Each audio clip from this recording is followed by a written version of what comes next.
दोस्तों स्वागत है आप सभी का एक बार फिर से आपके अपने YouTube चैनल डिफेंस पॉइंट पर। और दोस्तों आज के हमारे इस वीडियो में हम आप लोगों के लिए लेकर के आए हैं कोस्ट गार्ड नाविक एग्जाम की तैयारी के लिए एक स्पेशल मॉक टेस्ट जो कि आपके सिलेक्टेड क्वेश्चंस की सीरीज के ऊपर बेस होने वाला है। तो वीडियो को एंड तक देखिएगा और साथ ही अगर आप लोग चैनल के ऊपर पहली बार विजिट कर रहे हैं तो उसको सब्सक्राइब कर लें और बेल आइकन को प्रेस कर लें ताकि आप लोगों को हमारे द्वारा दिए जाने वाले सभी लेटेस्ट अपडेट्स मिलते रहें। तो चलिए शुरू करते हैं आज का ये वीडियो बिना किसी देरी के।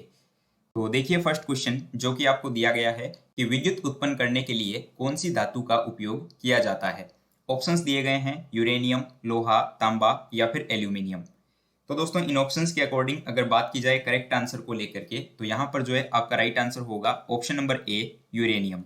देखिए परमाणु ऊर्जा से जो है विद्युत के उत्पादन के लिए रिएक्टर में यूरेनियम का उपयोग जो है वो ईंधन के तौर पर किया जाता है। ठीक है, और हम सब लोग जानते हैं कि यूरेनियम जो कि एक रेडियो एक्टिव तत्व है और ये जो है प्रकृति में मुक्त अवस्था में नहीं पाया जाता। ठीक है, तो हमारा सही जवाब हो जाएगा ऑप्शन नंबर ए यूरेनियम, जिसको विद्युत उत्पन्न करने के लिए यूज में लिया जाता है। इसके अलावा दोस्तों यूरेनियम को जो है आशा धातु के नाम से भी जाना जाता है, तो इस पॉइंट को भी आप लोग ध्यान में रखिएगा और चाहो तो आप लोग जो है इसको नोट डाउन भी कर सकते हैं। ठीक है, अब देखिए प्रश्न संख्या 2 और यहाँ पर क्वेश्चन है आपके पास कि प्रसिद्ध चीनी यात्री हेनसांग जो है ये किसके शासनकाल में भारत आया था। ठीक है, काफी इंपॉर्टेंट क्वेश्चन हो जाता है। इसके साथ ही जो है आपके एयरफोर्स और नेवी एग्जाम में पूछा गया है। तो देखिए ऑप्शंस दिए गए हैं हर्षवर्धन, चंद्रगुप्त द्वितीय, अशोक या फिर जो है कनिष्क। ठीक है, तो यहाँ पर आपका राइट आंसर हो जाएगा ऑप्शन नंबर ए हर्षवर्धन।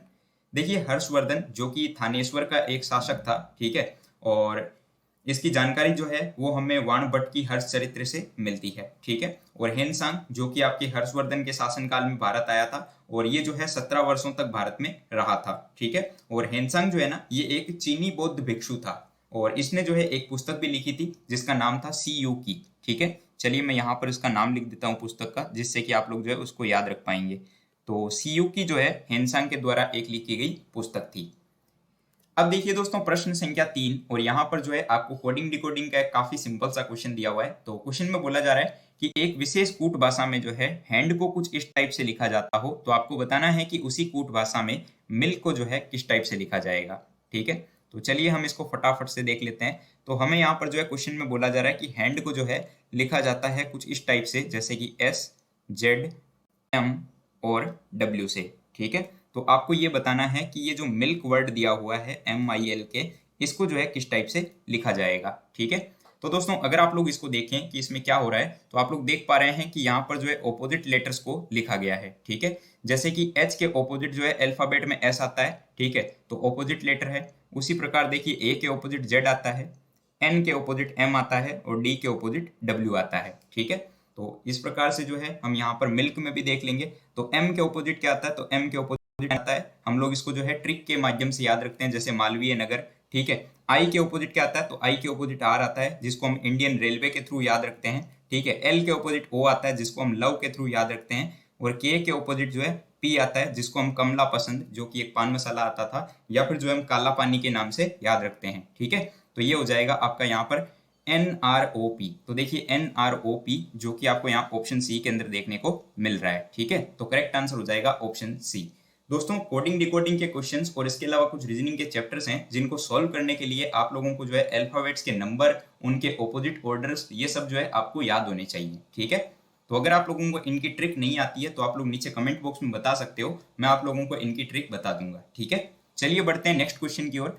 अब देखिए क्वेश्चन नंबर 4 जो कि आपके लिए काफी इंपॉर्टेंट क्वेश्चन है, क्योंकि ये जो है आपके 01/2022 इंटेक में पूछा गया था। तो क्वेश्चन है कि किस राष्ट्रीय उद्यान को जो है एशियाई सिंहों के जाना जाता है। ठीक है, 4 ऑप्शन है आपके पास, जिम कार्बेट राष्ट्रीय उद्यान, कान्हा राष्ट्रीय उद्यान, बांदीपुर राष्ट्रीय उद्यान या फिर गिर राष्ट्रीय उद्यान। ठीक है, तो यहाँ पर जो है आपका राइट आंसर होगा ऑप्शन नंबर डी, गिर राष्ट्रीय उद्यान। ठीक है, जो कि आपके गुजरात राज्य में पड़ता है। ठीक है, कहाँ पर है ये, तो ये आपके गुजरात में पड़ता है और ये जो है आपके लगभग 1424 वर्ग किलोमीटर के अंदर फैला हुआ है। ठीक है, और ये जंगल जो है ये एशियाई शेरों के लिए मशहूर है। तो करेक्ट आंसर हो जाएगा option number D. Now question number 5 और यहाँ पर देखिए आपको क्वेश्चन दिया हुआ है कि दिल्ली में जो जामा मस्जिद है इसका निर्माण किसने करवाया था। ठीक है, ये भी आपके जो है नेवी MR एग्जाम का क्वेश्चन हो जाता है। ठीक है, तो देखिए ऑप्शंस हैं अकबर, जहांगीर, शाहजहां या फिर औरंगजेब। ठीक है। तो जामा मस्जिद ये जो है पुरानी दिल्ली के अंदर स्थित है और ये जो है मतलब मस्जिद जो है ना लाल और संगमरमर के जो है पत्थरों से बनी हुई है, ठीक है। और भारत की जो है सबसे बड़ी मस्जिद में से एक है। इसका जो निर्माण है ना ये आपके 1650 ईस्वी के अंदर करवाया गया था, ठीक है।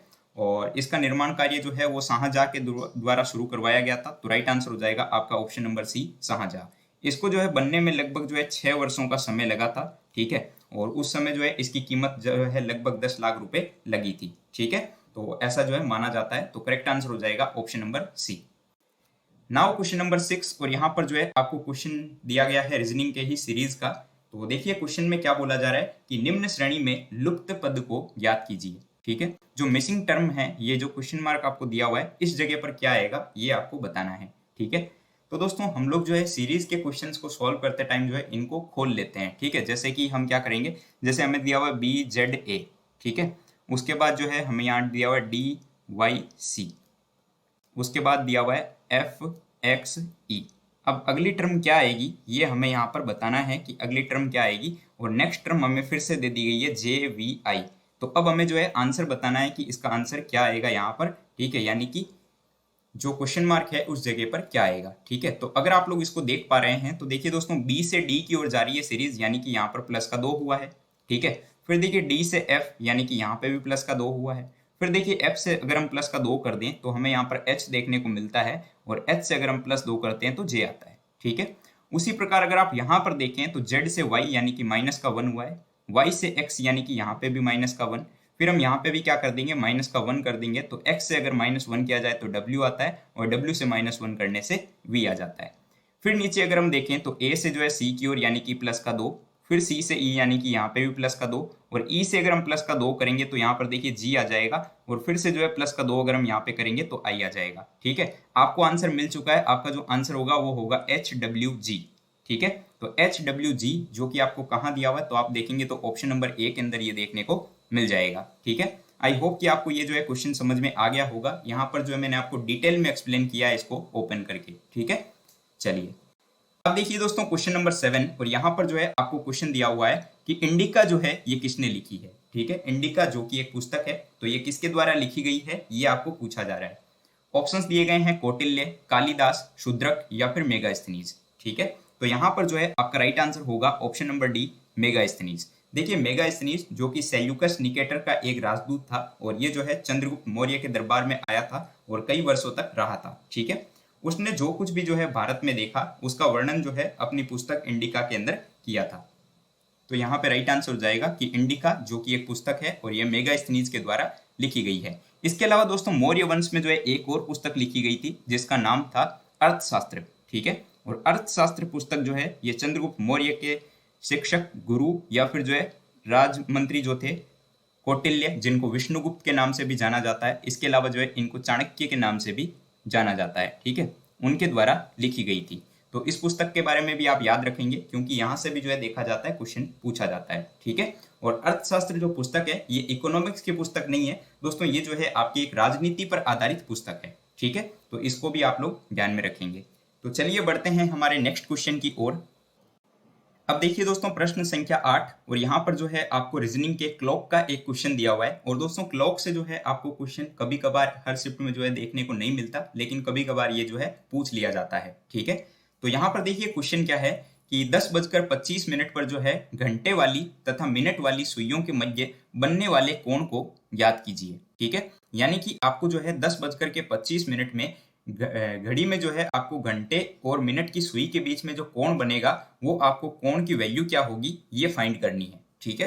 तो दोस्तों इसके लिए जो है आपके एक डायरेक्ट फॉर्मूला होता है जिसके द्वारा आप लोग जो है कोण निकाल सकते हो कि कोण कितना बनेगा घड़ी में घंटे और मिनट की सुइयों के बीच, ठीक है। तो इसके लिए एक फॉर्मूला होता है, आप लोग भी जो है उस फॉर्मूले को नोट डाउन कर सकते हैं। तो फॉर्मूला क्या होता है, वैसे इसकी जो है काफी सारी ट्रिक्स होती है, लेकिन मैं यहाँ पर जो है आपको एक डायरेक्ट फॉर्मूला बता देता हूँ, ठीक है। चलिए तो देखिए यहाँ पर जो है फॉर्मूला क्या हो जाएगा, तो फॉर्मूला होता है आपका आवर माइनस मिनट बाई 5, ठीक है, और multiply by 30 plus minute by 2, ठीक है। ये जो है एक फॉर्मूला होता है जिसके द्वारा आप लोग जो है एंगल फाइंड कर सकते हो, यानी कि कोण का मान निकाल सकते हो। तो अब देखिए यहाँ पर जो है हमें आवर क्या दिया हुआ है, तो हमें आवर दिया हुआ है 10, ठीक है, क्योंकि 10:25, ठीक है। तो यहाँ पर आवर की जगह जो है हम 10 पुट करेंगे और मिनट की जगह पर जो है 25 पुट कर देंगे, ठीक है, और फिर सॉल्व करके जो है इसका आंसर निकाल लेंगे। तो चलिए फटाफट से इसको हम सॉल्व कर लेते हैं। तो ये हो जाएगा हमारा 10 माइनस ये हो जाएगा मिनट की जगह पे 25 और ये बट्टे में आ जाएगा 5, मल्टीप्लाई बाई 30 कर देंगे और प्लस में आ जाएगा हमारे पास 25/2, ठीक है। इसको जो है मैं यहाँ पर सॉल्व कर लेता हूँ तो 5 आ जाएगा। तो देखिए 10 माइनस 5, ठीक है, और मल्टीप्लाई बाई 30 प्लस 25/2। तो अब देखिए दोस्तों हम क्या करते हैं, बोर्डमास रूल के अकॉर्डिंग जो है सबसे पहले ब्रैकेट को सॉल्व करते हैं। तो 10 माइनस 5 क्या हो जाएगा 5, और मल्टीप्लाई करेंगे अगर 30 से तो ये कितना आ जाएगा हमारे पास 150, और अगर हम 25/2 को सॉल्व करें तो इसको मैं लिख सकता हूँ 12 सही 1/2, ठीक है, क्योंकि 12 दूने 24 और 1 25/2 यही हो सकता है 12.5, ठीक है। तो अब देखिए 150 और 12 को ऐड करते हैं तो हमारे पास आ जाएगा 162 सही 1/2, ठीक है, यानी कि कोण कितना बनेगा 162 सही 1/2 डिग्री। तो आई होप कि आपको इसका आंसर जो है समझ में आ गया होगा कि कैसे हुआ है, ठीक है। वैसे काफी सारी अलग अलग बुक्स में जो है इसके लिए अलग अलग फॉर्मूलाज यूज किए जाते हैं, अलग अलग ट्रिक्स यूज की जाती है, ठीक है, लेकिन आप लोग जो है इस फॉर्मूले के थ्रू भी निकाल सकते हो। अब देखिए दोस्तों प्रश्न संख्या 9, और यहाँ पर जो है आपको ब्लड रिलेशन का एक क्वेश्चन दिया हुआ है और क्वेश्चन में बोला जा रहा है कि फोटोग्राफ में एक व्यक्ति की ओर इशारा करते हुए, इंगित का मतलब होता है इशारा करते हुए, ठीक है, आशा ने कहा कि उसकी जो माँ है उसकी इकलौती पुत्री मेरी माँ है, ठीक है। तो आशा का और उस व्यक्ति का जो है रिलेशन क्या होगा ये आपको बताना है। काफी इंपॉर्टेंट टाइप का क्वेश्चन हो जाता है और इसी टाइप के क्वेश्चन जो है आपको नाविक एग्जाम में भी देखने को मिलते हैं, ठीक है। तो देखिए दोस्तों ध्यान से समझिएगा इस क्वेश्चन को, ठीक है। तो मान लीजिए कि ये कोई फोटो है, ठीक है, और ये कोई आशा है, ठीक है। तो इस फोटोग्राफ की ओर इशारा करते हुए आशा ने कहा, ठीक है, यानी कि ये जो फोटोग्राफ है और इसमें जो व्यक्ति बना हुआ है, फोटोग्राफ में जो है एक व्यक्ति बना हुआ है और उस फोटोग्राफ में जो है इशारा करते हुए आशा ने कहा कि उसकी माँ, यानी कि जो फोटोग्राफ में व्यक्ति है ना उसकी माँ। तो मान लीजिए कि ये फोटोग्राफ में जो व्यक्ति था ये उसकी कोई माँ है, ठीक है, माँ की इकलौती पुत्री, यानी कि जो इसकी माँ है ना इसकी एक इकलौती पुत्री है, ठीक है। तो ये मान लीजिए कि इसकी कोई पुत्री है, ठीक है। तो उसकी माँ की इकलौती जो पुत्री है वो मेरी माँ है, यानी कि ये जो है इस आशा की माँ है। चलिए ये हमारा डायग्राम यहाँ पर बन चुका है। अब क्या बोला जा रहा है कि आशा का जो है उस व्यक्ति से क्या रिलेशन है ये पूछा जा रहा है। ये जो है इसकी इकलौती पुत्री हो गई, ठीक है। अब देखिए दोस्तों यहाँ पर फिगर बन चुका है हमारा, तो आई होप कि आप लोगों को देखते ही समझ आ गया होगा कि इसका आंसर यहाँ पर क्या होगा। तो हमने यहाँ पर क्वेश्चन में देखा कि ये कोई फोटो थी जिसमें कोई व्यक्ति बना हुआ था, ठीक है, और उसकी ओर इशारा करते हुए आशा ने कहा कि जो उसकी माँ है, ठीक है, यानी कि फोटो वाले व्यक्ति की माँ उसकी एक इकलौती बेटी है, ठीक है। तो ये कोई हो गई उसकी इकलौती बेटी, और वो जो उसकी बेटी है ना वो आशा की माँ है, ठीक है। तो अब ये पूछा जा रहा है कि आशा का और उस फोटो वाले व्यक्ति का क्या रिलेशन है, ठीक है। तो दोस्तों यहाँ पर देखिए कि जो फोटो वाला व्यक्ति है और ये जो आशा की माँ है ये आपस में यहाँ पर भाई बहन हो गए, ठीक है, क्योंकि देखिए इन दोनों की माँ जो है वो एक है, ठीक है। तो ये आपस में भाई बहन हो गए। तो आशा जो है वो उस भाई की बहन का बेटी है, ठीक है। तो अब आप यहाँ पर देख करके समझ गए होंगे कि जब ये फोटो वाला व्यक्ति और उसकी माँ की जो इकलौती बेटी है ये आपस में भाई बहन है और आशा जब उसकी बेटी है तो इनका रिलेशन आपस में मामा भांजी का हो गया, ठीक है। तो ये जो है इसके मामा लगेंगे। तो करेक्ट आंसर हो जाएगा यहाँ पर आपका ऑप्शन नंबर बी, मामा, ठीक है। तो आई होप कि आप इस क्वेश्चन को समझे होंगे। अब देखिए दोस्तों क्वेश्चन नंबर 11, और यहाँ पर जो है आपको क्वेश्चन दिया हुआ है कि गैलेना जो है ये किसका अयस्क है, ठीक है, यानी कि galena is an ore of, ठीक है। ऑप्शंस दिए गए हैं सीसा, तांबा, एल्यूमिनियम या फिर लोहा, ठीक है। तो गैलेना जो है ये आपके सीसा का एक अयस्क होता है, ठीक है। तो करेक्ट आंसर हो जाएगा यहाँ पर हमारा ऑप्शन नंबर ए, सीसा। इसके अलावा देखिए मैं यहाँ पर जो है आपको बाकी के ऑप्शंस में जो दिए हुए हैं इनका भी जो है आपको अयस्क बता देता हूँ। तो दोस्तों तांबा के अयस्क क्या क्या होते हैं, तो तांबा के अयस्क होते हैं क्यूपराइट, कॉपर पाइराइट, ये जो है तांबा के अयस्क होते हैं, ठीक है। लोहे के अयस्क कौन कौन से होते हैं, तो आप याद रख सकते हैं मैग्नेटाइट, हेमेटाइट, ये जो है आपके लोहा के अयस्क होते हैं। इसके अलावा एल्यूमिनियम जो है इसके अयस्क होते हैं बॉक्साइट, कोरंडम और क्राउलिन, ठीक है। चलिए अब देखिए दोस्तों क्वेश्चन नंबर 11 और यहाँ पर जो है आपको जनरल साइंस का एक न्यूमेरिकल दिया हुआ है।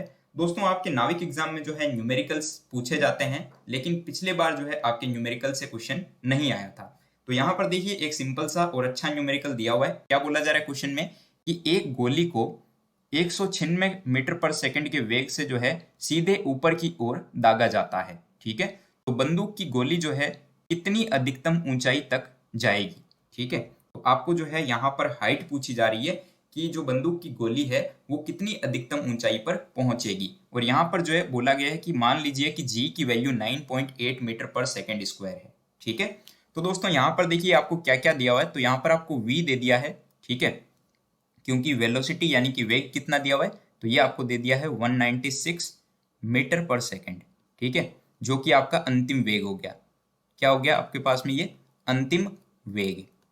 उसके बाद दोस्तों यहाँ पर क्या बोला जा रहा है कि आपको जो है हाइट निकालनी है कि हाइट यहाँ पर क्या होगी। और हम जानते हैं कि प्रारंभिक वेग u जो होता है वो आपका 0 हो जाएगा यहाँ पर। अब देखिए एक फॉर्मूला आप लोगों ने पढ़ा होगा, v square is equal to u square plus 2gh। ठीक है, ये एक फॉर्मूला होता है, v square is equal to u square plus 2gh, और इसको ध्यान में रखिएगा। ठीक है, तो अब देखिए इस फॉर्मूला में जो है हम वैल्यू पुट करेंगे यहाँ पर और आंसर निकाल लेंगे। तो v की वैल्यू हमारे पास क्या है, तो v की वैल्यू हमारे पास है 196। ठीक है, तो ये हो जाएगा 196 का स्क्वायर। u जो है वो आपके पास में 0 है, तो इसको 0 का स्क्वायर लिख दीजिए एक बार के लिए, और ये हो जाएगा आपका 2 इंटू जी की वैल्यू आपको देखिए क्वेश्चन में दी हुई है 9.8, तो इसको आप 9.8 कर लीजिए इंटू एच। ठीक है, अब देखिए यहाँ पर जो है इसको आप सॉल्व जब करेंगे तो ये जो है आपके पास में h की जो वैल्यू आएगी वो आपके पास 1960 आएगी। ठीक है, इसको मैंने पहले से सॉल्व कर लिया है। ठीक है, तो ये आपके पास में h की जो वैल्यू है वो 1960 आएगी, और ये हो जाएगा आपका मीटर। ठीक है, तो यहाँ पर देखिए आपके जो है ऑप्शन नंबर ए में देखने को मिल रहा है 1960 मीटर, तो करेक्ट आंसर हो जाएगा ऑप्शन नंबर ए। वैसे दोस्तों मैं आपको जो है जितने भी टॉपिक से और जितने भी चैप्टर से न्यूमेरिकल बनते हैं जनरल साइंस में, वो आपको सभी कवर कराऊंगा जब हमारी डिटेल में साइंस की क्लासेस चलेगी। ठीक है, तो आपको जो है यहाँ पर टेंशन लेने वाली कोई भी बात नहीं है। अब देखिए क्वेश्चन नंबर 12, और यहाँ पर क्वेश्चन है आपके पास में कि संयुक्त राष्ट्र दिवस, ठीक है, यानी कि द यूनाइटेड नेशंस डे जो है ये प्रतिवर्ष किस दिन मनाया जाता है। ऑप्शंस दिए गए हैं 26 दिसंबर, 14 नवंबर, 5 सितंबर या फिर 24 अक्टूबर। तो दोस्तों यहाँ पर जो है आपका करेक्ट आंसर हो जाएगा ऑप्शन नंबर डी 24 अक्टूबर। देखिए संयुक्त राष्ट्र संघ की स्थापना जो है ये आपके 24 अक्टूबर 1945 को जो है की गई थी, और इसका जो हेडक्वार्टर है, ठीक है, ये आपके न्यूयॉर्क में है। ठीक है, कहाँ पर है, तो इसका हेडक्वार्टर जो है ये आपके न्यूयॉर्क में स्थित है। ठीक है, और संयुक्त राष्ट्र दिवस जो है प्रत्येक वर्ष 24 अक्टूबर को मनाया जाता है। अब देखिएगा प्रश्न संख्या 13, और यहाँ पर क्वेश्चन है कि गिद्दा जो है ये किस राज्य का लोक नृत्य है। ऑप्शंस दिए गए हैं पंजाब, उत्तर प्रदेश, असम या फिर महाराष्ट्र। तो गिद्दा जो है ये पंजाब में महिलाओं के द्वारा किया जाने वाला एक लोक नृत्य है। ठीक है, तो यहाँ पर जो है करेक्ट आंसर हो जाएगा ऑप्शन नंबर ए पंजाब। देखिए इसमें जो है एक गोले के अंदर जो है बोलियां गाई जाती है, तालियां वगैरह बजाई जाती है। ठीक है, ये कुछ इस टाइप से होता है। अब देखिएगा दोस्तों प्रश्न संख्या 14, और यहाँ पर जो है आपको वेन डायग्राम का एक क्वेश्चन दिया गया है। आपको बताना है यहाँ पर क्षोभ मंडल, वायुमंडल और मध्य मंडल के बीच में कि किस टाइप का जो है वेन डायग्राम बनेगा। तो आई होप कि आप लोगों को देखते ही समझ आ गया होगा। काफी सिंपल सा क्वेश्चन है और उतना ही जो है इंपॉर्टेंट क्वेश्चन भी हो जाता है, ध्यान में रखिएगा। तो देखिए यहाँ पर जो है आपका करेक्ट आंसर क्या होगा, तो करेक्ट आंसर हो जाएगा ऑप्शन नंबर ए। क्योंकि देखिए दोस्तों हम लोग जानते हैं कि यहाँ पर अगर हम कॉमन देखें तो हमारा कॉमन जो है ये हो जाएगा मतलब वायुमंडल। ठीक है, यानी कि जिसको हम एटमॉस्फेयर बोलते हैं। ठीक है, तो हमारा यहाँ पर कॉमन क्या हो गया, इन तीनों में से वायुमंडल। और हम जानते हैं कि वायुमंडल के अंदर ही जो है क्षोभ मंडल है, और वायुमंडल के अंदर ही जो है आपके मध्य मंडल पाया जाता है। तो ये मान लीजिए कि कोई मध्य मंडल हो गया। ठीक है, और ये जो है आपके क्षोभ मंडल हो गया। वायुमंडल के अंदर ही जो है आपके क्षोभ मंडल और मध्य मंडल आते हैं। तो कुछ इस टाइप का जो है वेन डायग्राम इनके बीच में बनेगा, जो कि आपको ऑप्शन ए के अंदर दिया हुआ है।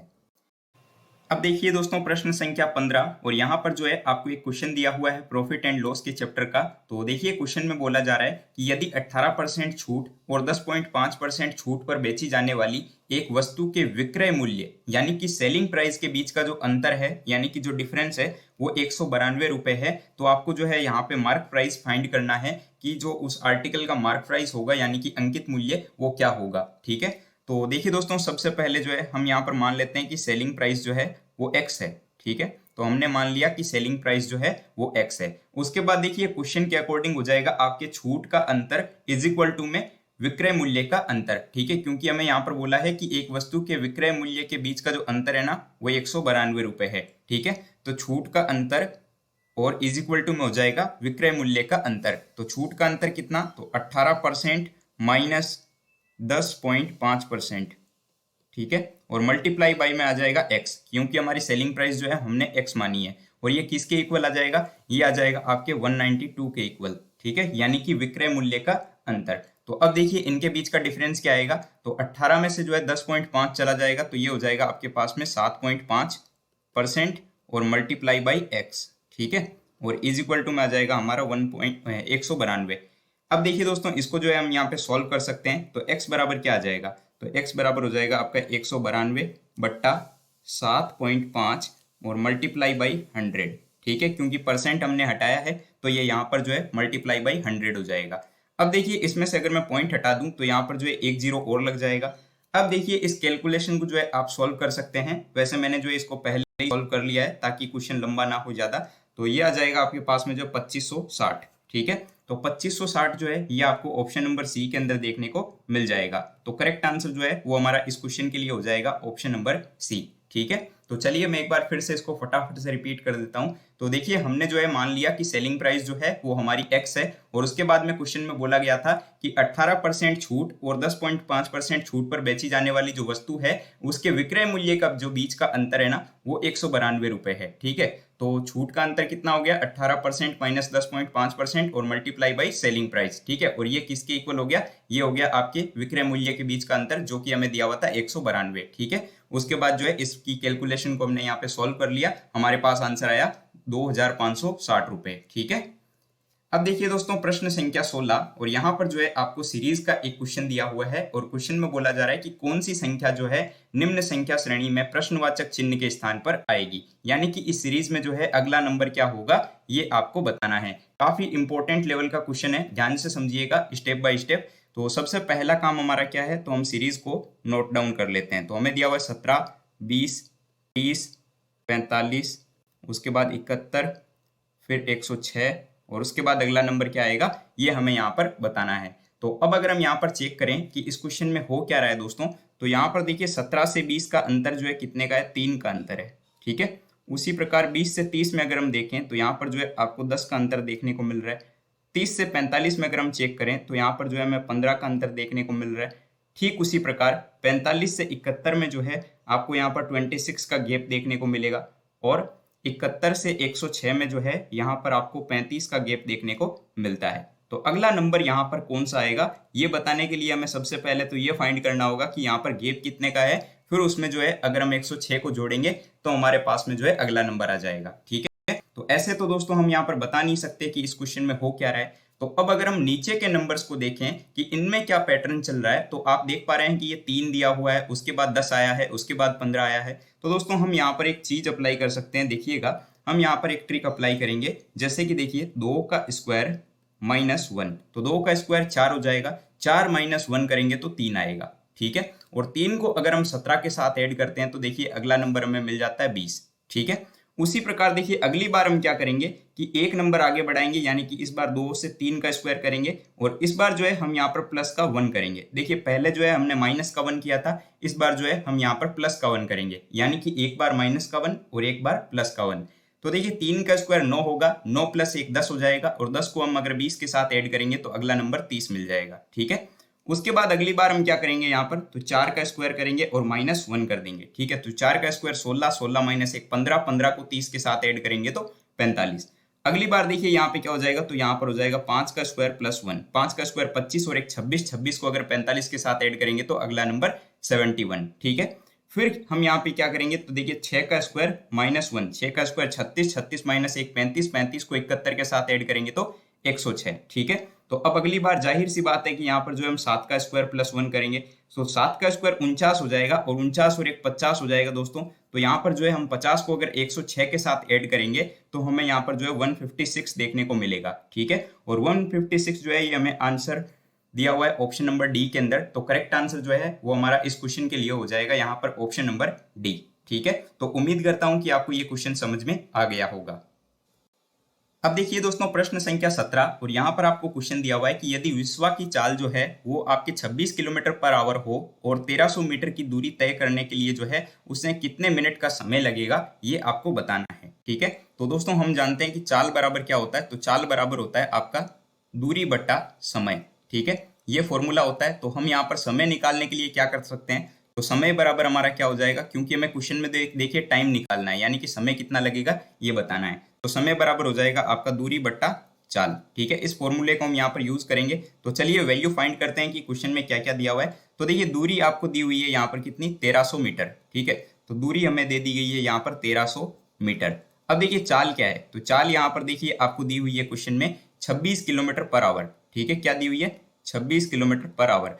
अब देखिए यहाँ पर ये जो चाल है ना, ये किलोमीटर पर आवर में दी हुई है और दूरी जो है वो मीटर में दी गई है। ठीक है, तो इसको जो है चाल को हम कन्वर्ट करेंगे किस में, तो हम यहाँ पर चाल को जो है मीटर पर सेकंड में कन्वर्ट करेंगे। तो दोस्तों इससे पहले वाले प्रैक्टिस सेट में भी मैंने बताया था कि अगर हम किलोमीटर पर आवर से जो है मीटर पर सेकंड में कन्वर्ट करते हैं तो उसमें जो है हम मल्टीप्लाई करते हैं 5/18 से। ठीक है, तो 5/18 से जब हम इसको मल्टीप्लाई करेंगे तो यहाँ पर हमें क्या मिल जाएगा, तो यहाँ पर जो है हमें मिल जाएगा 65/9 मीटर पर सेकंड। ठीक है, इस बार जो है मीटर पर सेकंड मिल जाएगा 65/9 मीटर पर सेकंड। ठीक है, अब देखिए हमारे पास में यहाँ पर चाल भी है दूरी भी है, तो हम समय निकाल सकते हैं। तो यहाँ पर टाइम इज इक्वल टू क्या हो जाएगा, तो टाइम इज इक्वल टू हो जाएगा हमारे पास में यहाँ पर देखिए दूरी कितनी है, तो 1300 और बट्टा में चाल, चाल कितनी है 65/9। ठीक है, तो इसको जब आप सोल्व करेंगे दोस्तों तो यहाँ पर जो है आपको 180 सेकंड मिलेगा देखने को। ठीक है, तो 180 सेकंड मिल जाएगा। 180 सेकंड क्या होता है, तो 180 सेकंड इज इक्वल टू हम जानते हैं 3 मिनट होता है। ठीक है, तो करेक्ट आंसर हो जाएगा ऑप्शन नंबर ए 3 मिनट। ठीक है, तो आई होप कि क्वेश्चन आपको समझ में आ गया। अब देखिए दोस्तों प्रश्न संख्या 18, और यहाँ पर जो है आपको जनरल साइंस के सेक्शन का एक क्वेश्चन दिया हुआ है और क्वेश्चन में बोला जा रहा है कि निम्नलिखित युग्म में से एक ही जो है एसआई इकाइयां कौन से की नहीं है। ठीक है, यानी कि 4 ऑप्शंस आपको नीचे दिए हुए हैं जिनमें कि कुछ पेयर्स हैं आपके पास, और आपको ये बताना है कि इनमें से ऐसा पेयर कौन सा है जिनकी एसआई यूनिट अलग अलग है, यानी कि समान नहीं होनी चाहिए, अलग अलग होनी चाहिए। ठीक है, तो 4 ऑप्शंस आपको दिए गए हैं, गति और वेग, कार्य और ऊर्जा, बल और दबाव, या फिर जो है विस्थापन और दूरी। तो दोस्तों यहाँ पर जो है हमारा करेक्ट आंसर हो जाएगा ऑप्शन नंबर सी बल और दबाव, क्योंकि बल और दबाव दोनों की जो एसआई यूनिट होगी वो अलग अलग होगी। ठीक है, जबकि बाकी ऑप्शंस को आप देखें तो उनकी जो एसआई यूनिट होगी वो आपके सेम हो जाएगी। और अगर इन दोनों के लिए हम बात करें कि इनकी एसआई यूनिट क्या क्या होगी, तो बल की जो है आपकी न्यूटन हो जाएगी, और दबाव के लिए आप या तो पास्कल बोल सकते हैं या जो है आप बोल सकते हैं न्यूटन पर मीटर स्क्वायर। ठीक है, तो यहाँ पर जो है हमारा इस क्वेश्चन के लिए करेक्ट आंसर हो जाएगा ऑप्शन नंबर सी। ठीक है, अब देखिए दोस्तों प्रश्न संख्या 19, और यहाँ पर जो है आपको फिलर्स के सेक्शन का एक क्वेश्चन दिया गया है और सेंटेंस है आपके पास में कि Premchand dash mainly wrote about rural India was a great Hindi writer. ठीक है, तो इन ऑप्शंस के अकॉर्डिंग यहाँ पर क्या आएगा, यहाँ पर तो देखिए ऑप्शंस दिए गए हैं दैट, हुम, हु या फिर विच। ठीक है, तो यहाँ पर जो है फिल इन द ब्लैंक में आपके हु आएगा, जो कि आपको ऑप्शन सी के अंदर दिया हुआ है। ठीक है, क्योंकि देखिए दोस्तों क्या होता है कि लिविंग थिंग्स के लिए जो है रिलेटिव प्रोनाउन के रूप में हु को प्रयोग में लिया जाता है। ठीक है, तो ये हो जाएगा आपके पास में कि Premchand who mainly wrote about rural India was a great Hindi writer. ठीक है, तो correct answer will be option C. अब देखिए दोस्तों क्वेश्चन नंबर 20, और यहाँ पर जो है आपको एक क्वेश्चन दिया हुआ है कि सिनोनियम बताना है आपको इम्प्लोर के लिए। ठीक है, तो इम्प्लोर का सिनोनियम क्या होगा ये आपको बताना है। तो सबसे पहले जो है आपको मीनिंग पता होना चाहिए कि इम्प्लोर का जो है मीनिंग क्या होता है। तो इम्प्लोर का मीनिंग होता है दोस्तों आपके प्रार्थना करना या फिर जो है विनती करना। ठीक है, और 4 ऑप्शंस आपको दिए गए हैं, रिफ्यूज, आंसर, प्लीड या फिर अपोलोजाइज। ठीक है, तो यहाँ पर जो है आपका करेक्ट आंसर हो जाएगा ऑप्शन नंबर सी प्लीड। ठीक है, क्योंकि प्लीड का मतलब भी हो जाता है एक तरीके से निवेदन करना या फिर जो है विनती करना। ठीक है, तो इसको मैं लिख देता हूं एक तरीके से निवेदन, या फिर जो है आप बोल सकते हैं इसको विनती करना। तो यहाँ पर जो है हमारा इम्प्लोर के लिए सिनोनियम हो जाएगा प्लीड। ठीक है, बाकी ऑप्शंस को लेकर अगर हम बात करें तो रिफ्यूज का मतलब होता है इनकार करना। ठीक है, आंसर मतलब होता है जवाब देना या फिर उत्तर देना। एपोलोजाइज मतलब होता है क्षमा मांगना। ठीक है, क्षमा मांगना। चलिए अब देखिए दोस्तों क्वेश्चन नंबर 20। ठीक है, जो कि आज के इस प्रैक्टिस सेट का लास्ट क्वेश्चन है। और यहाँ पर आपको क्वेश्चन दिया हुआ है कि identify the segment that contains A grammatical error. ठीक है, यानी कि यहाँ पर जो है आपको मतलब कि स्पॉटिंग द एरर का क्वेश्चन दिया हुआ है और आपको बताना है कि सेंटेंस के कौन से पार्ट में जो है आपको एरर यहाँ पर शो हो रहा है। तो आपके पास में सेंटेंस है कि ही वाज कीन set an example for others. ठीक है, तो यहाँ पर देखिए इसमें कहाँ पर गलती है। तो देखिए दोस्तों यहाँ पर जो है कीन सेट की जगह पर जो है कीन टू सेट आएगा। ठीक है, क्योंकि देखिए दोस्तों कीन के साथ में जो है प्रीपोजिशन टू को यूज में लिया जाता है। तो यहाँ पर ऑप्शन सी में गलती है, क्योंकि कीन के साथ में जो है प्रीपोजिशन टू आता है। तो यहाँ पर हो जाएगा कि he was keen to set an example for others. ठीक है, तो आपको ये समझ में आ गया होगा। अब देखिए दोस्तों एक क्वेश्चन आप लोगों के लिए है क्वेश्चन फॉर यू सीरीज में, और इसका राइट आंसर क्या होगा आप लोगों को इस प्रैक्टिस सेट के नीचे कमेंट बॉक्स में कमेंट करके बताना है। तो आपके लिए क्वेश्चन है कि बहुत उच्च तापमान को मापने के लिए किस उपकरण का प्रयोग में लिया जाता है। ठीक है, इसका आंसर मैंने आपको ऑलरेडी बता रखा है पहले के प्रैक्टिस सेट्स में, तो आई होप कि आपको इसका आंसर पता होगा। आपके लिए ऑप्शंस है फेदोमीटर, मैनोमीटर, सेलेनोमीटर या फिर पायरोमीटर। तो इसका जो भी राइट आंसर होगा वो आप लोग नीचे कमेंट बॉक्स में कमेंट करके बताइएगा। दोस्तों वीडियो पसंद आया हो तो इसको लाइक जरूर से कीजिएगा। चैनल पर अगर पहली बार विजिट कर रहे हैं तो इसको सब्सक्राइब कर लीजिएगा। और दोस्तों पीडीएफ जो है वो आपको टेलीग्राम ग्रुप में देखने को मिल जाएगी। तो टेलीग्राम ग्रुप अगर आप लोगों ने ज्वाइन नहीं किया है तो उसकी भी लिंक आपको इसी वीडियो के नीचे डिस्क्रिप्शन बॉक्स में दी गई है। तो मिलते हैं दोस्तों हमारे एक नए वीडियो के साथ में, तब तक के लिए जय Hind and thank you so much for watching this video.